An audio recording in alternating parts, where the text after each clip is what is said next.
मैं जय कृष्ण गोस्वामी कठपिंगला का कहानी सुनाने जा रहा हूँ। एक नगर में एक विधवा विधवा औरत रहा करता था। उसका एक बेटा था जिसका नाम कठपिंगला था। कठपिंगला पूरे गांव में बदमाश नंबर 1 था। बदमाश नंबर 1 था। कठपिंगला कोई काम धाम तो करता नहीं था। उसका माँ जो मेहनत मजदूरी करके लाता था वो कठपिंगला खाता था और गुल्ली गुल्ली खेलता था, पुल्ली पुल्ली खेलता था। तो एक दिन उसका माँ ने बोला, रे बेटा कठपिंगला, तू मेरा बात मान ले बेटा। बोला, माँ बोलो क्या बात तेरा मानो। उसका माँ ने बोला, रे कठपिंगला, अब तो तू जवान होने वाला है। अब तुम कुछ काम करो और कुछ पैसे कमाओ, जो दोनों माँ बेटा भरपेट अन्न और पूरे तन पे कपड़ा मिलेगा। कठपिंगला ने बोला, माँ भर दिन तो पुल्ली पुल्ली खेलने से मुझे समय ही नहीं मिलता है, तो मैं पैसे कहाँ कमाऊँगा।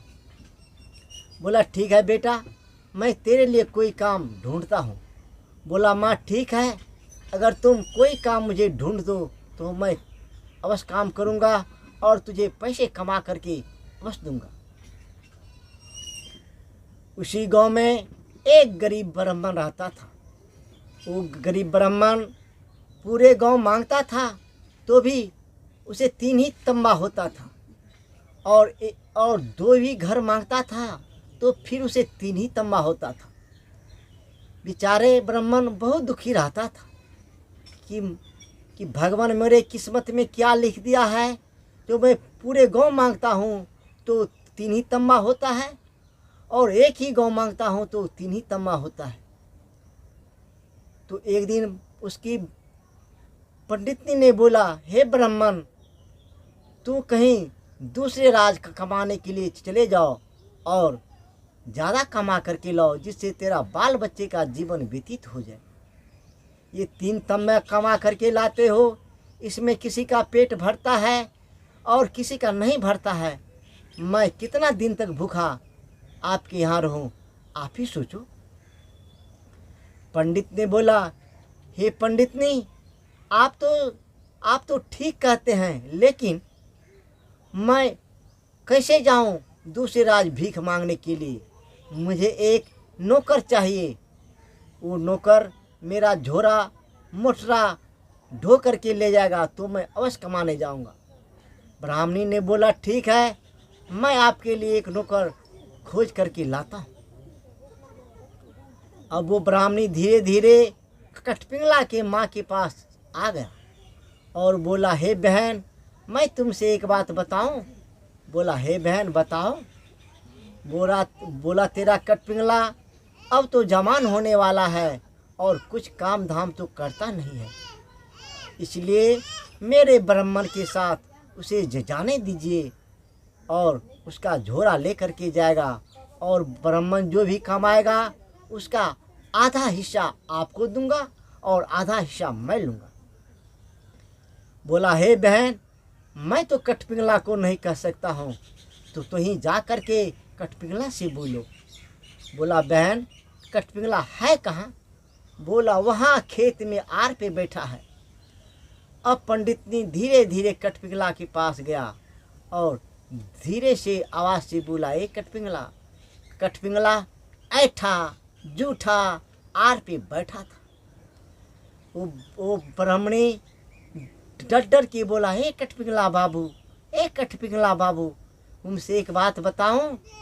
बोला, ए ब्राह्मणी, तुम हमसे क्या बात बताएगी।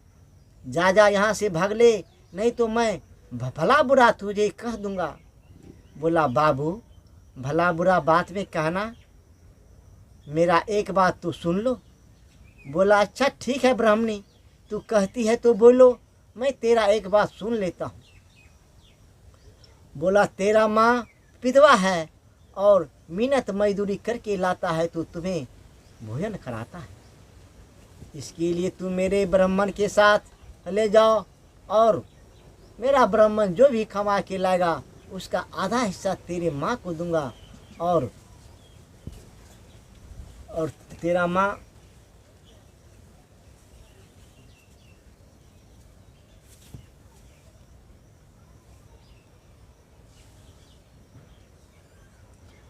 तेरा माँ भी भरपेट खाना खाएगा।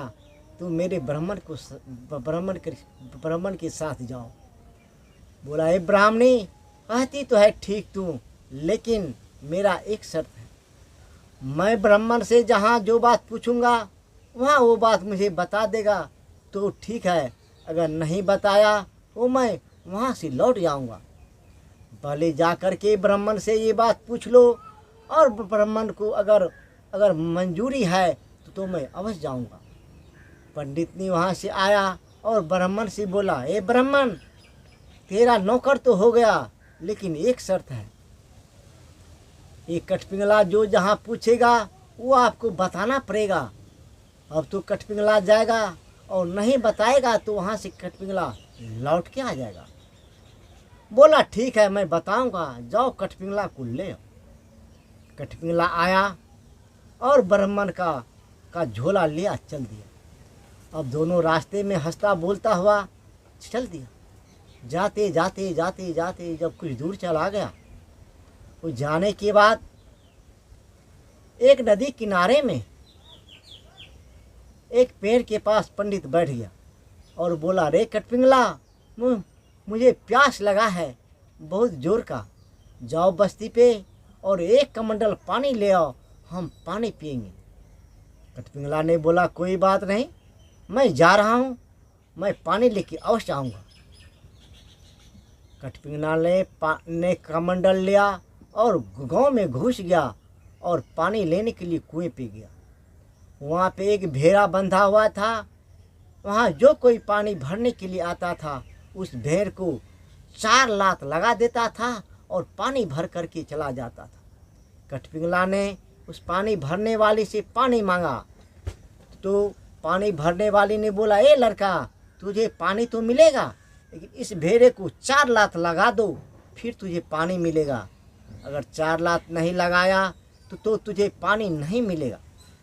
कठपिंगला ने बोला, ये भेड़ा मेरा क्या बिगाड़ा है जो मैंने उसे 4 लात लगा दूं। ये कह कर के कठपिंगला वहाँ से लौट गया और बोला, हे ब्राह्मण, मैं पानी लेकर के तो आ गया, लेकिन वहाँ जहाँ मैं कुएं के पास पानी लेने के लिए गया वहाँ लोग एक भेड़ा बंधा हुआ था। लोग बोला, इस भेड़े को 4 लात लगा दो तो तुझे पानी मिलेगा, नहीं तो तुझे पानी नहीं मिलेगा। मैंने किसी प्रकार तो पानी लेकर के आ गया, लेकिन ये बताओ वो भेड़े को सभी लोग 4 लात क्यों लगाता था? ये कहानी कह के मुझे सुना दो तो मैं तेरे साथ जाऊंगा, नहीं तो मैं तेरे साथ नहीं जाऊंगा, मैं यहाँ से लौट जाऊंगा। ब्राह्मण ने बोला, एक कठपिंगला, थोड़ा खाना खा लो, फिर मैं एक कहानी कह के सुनाते जाऊंगा और रास्ता भी करते जाएगा और ये कहानी भी मैं तुझे सुनाऊंगा। बोला, तेरा खाना पीना भार में गया, मुझे पहले कहानी कह के सुना दो, तब तो मैं आगे जाऊंगा, नहीं तो मैं आगे नहीं जाऊंगा। अब ब्राह्मण बेबस होकर के कहने लगा। बोला, एक कठपिंगला, इसी राज्य में एक राजा रहा करता था। वो राजा के पास एक लड़का था। वो लड़का सूर्य के समान सुंदर था। राजा ने अपने बेटे का शादी किया बड़े धूमधाम के साथ शादी करने के बाद जब बेटा पुतोह घर आया तो रात में उसका घरवाली ने, राजकुमारी ने पूछा, हे राजकुमार, मेरा बाप तुझे क्या क्या दिया? तो राजकुमार ने बोला, बहुत कुछ दिया, सोना चांदी जेवर जबरात हाथी घोड़ा सब कुछ दिया, अब क्या देगा? बोला, अरे कुछ नहीं दिया, एक तन से दूसरे तन में घुसने का मंत्र नहीं दिया तो आपको कुछ नहीं दिया। और उसके दरवाजे पे नाई ठाकुर जी सोया हुआ था। ठाकुर इस बात को सुन रहा था। बोला, हे रानी, कोई बात नहीं, मैं सुबह होते ही जा रहा हूँ और अपने ससुर से एक तन से दूसरे तन में घुसने का मंत्र सीख करके आ जाऊंगा। अब सुबह होते ही उस ठाकुर को अपने साथ किया और चल दिया अपने ससुराल। ससुराल जाने के बाद उसका ससुर ने उससे पूछा, ए दुल्हा, आप कल ही शादी करा के ले गए और आज आप मेरे यहाँ आ गए, ये क्या बात है? बोला, बाबूजी, आप तो सब कुछ मुझे दिया, लेकिन एक तन से दूसरे तन में घुसने का मंत्र तो मुझे नहीं दिया। बोला, कोई बात नहीं बेटा, मैं ये मंत्र आज रात मैं तुझे दे दूंगा। रात में वो मंत्र राजकुमार को राजा ने सिखा दिया। अब सुबह होते ही ठाकुर और राजा वहाँ से चल दिया। जाते जाते जाते जाते कुछ दूर जब आ गया तो ठाकुर पूछता है, ये राजा साहब, ये राजकुमार, आप किस लिए अपने ससुराल आए और चल दिए, मुझे नहीं बताए? राजकुमार ने हंस के बोला, अरे ठाकुर, मैं तुझे क्या बताऊं, कोई मरा हुआ जीव है तो मैं तुझे दिखा दूं। बोला, हाँ है तो। बोला, कहाँ है? बोला, ये सर्प है। राजा ने उस मरा हुआ सर्प को लेकर के अपने मुंह में मुंह रगड़ने लगा और मुंह में रगड़ने से पहले बोला, देखो मेरे तन को चील कौवा न खाए, नहीं तो मैं यहीं रह जाऊंगा। बोला, मैं पहरा करूंगा। और ठाकुर जी ने उस मंत्र को सारा सीख लिया था, एक तन से दूसरे तन में घुसने के लिए। अब राजा सांप के मुंह में मुंह रगड़ करके राजा का प्राण सांप के तन में चला गया। अब सांप जिंदा हो गया। सांप चलने लगा। चलते चलते सांप के लाट में चला गया। वहाँ जाने के बाद सर्प ने बोला, हे राजन, आप इस विषैला तन में घुस गए हैं, इसका तो अकाल मृत्यु होता है। आप राजा हैं, आप अपने राज को चले जाइए, नहीं तो आपको कोई मार देगा। बोला, ठीक है, मैं चला जाता हूँ। अब वहाँ से लौट के आया तो नाई ने क्या काम किया, ठाकुर जी ने क्या काम किया, राजा के मुंह में अपना मुंह रगड़ने लगा और रगड़ते रगड़ते राजा के तन में ठाकुर का प्राण घुस गया। ठाकुर का प्राण घुसने के बाद राजा का तन लेकर के ठाकुर राय दरबार में पहुंच गया। अब ये कहानी यहाँ रहने दी। अब वो सब बेचारे यहाँ आया तो देखता है ठाकुर का तन पड़ा हुआ है और राजा का तन लेकर के ठाकुर चला गया। अब राजा बहुत अफसोस में पड़ गया। फिर लौट करके उसी सर्प के पास गया। बोला, हे नागराज, मेरे साथ ऐसा धोखा और अन्याय हुआ। बोला, कोई बात नहीं राजा, ये सुगा देखते हो, ये आज का ही मरा हुआ है, आप इसके तन में घुस जाए। सुगा भी राम राम का उच्चारण करता है और अपने राज को चले जाएं और अपने रानी से सारा बात बताइएगा। रानी आपको कोई न कोई जुगाड़ बताएगा तो अवश्य। बोला, हाँ ठीक है। राजा सर्प के तन से उस सुगा के तन में घुस गया और उड़ते उड़ते उड़ते उड़ते अपने राज सिंहासन पे आ गया। अब अपने राजमहल में राजा अपने मकान के छत पर बैठ गया और वहाँ रहने लगा। अब नाई जब वहाँ आया तो राजा जब आता था तो राजा का गेट का दोनों बत्ती जल जाता था। राजकुमारी ने ये देखा नाई को, राजा को आते हुए, तो गेट का दोनों बत्ती नहीं जला। तो बोला, ओ ये ठाकुर राजा के तन में घुस गया है। फिर जब राजा अपने सिंहासन पे बैठा तो सिंहासन का चारों बल्ब नहीं जला। रानी का बात दिल में अटकने लगा कि इस नाई से मैंने कैसे बदला दूं। कुछ दिन बीत जाने के बाद नाई ने बोला, हे रानी, तूने हमसे कितने दिन तक अलग रहोगे? रानी ने बोला कोई बात नहीं राजा साहब, कुछ ही दिन अलग रहूँगा, लेकिन मैं खुद बता दूंगा जो आपको मेरे पास कब आना है। तो ऊपर से सुगा बोला ए रानी, वो नाई है, राजा मैं हूँ, मुझे ले चलो अपने पास, मैं तुझे सारा कहानी बताता हूँ। रानी ने बोला आ जाओ। जैसे सुगा ने रानी के हाथ में आया कि गेट का दोनों बत्ती जल गया। सिंहासन पे रानी बैठा तो सिंहासन का चारों बत्ती जल गया। अब ये बात रानी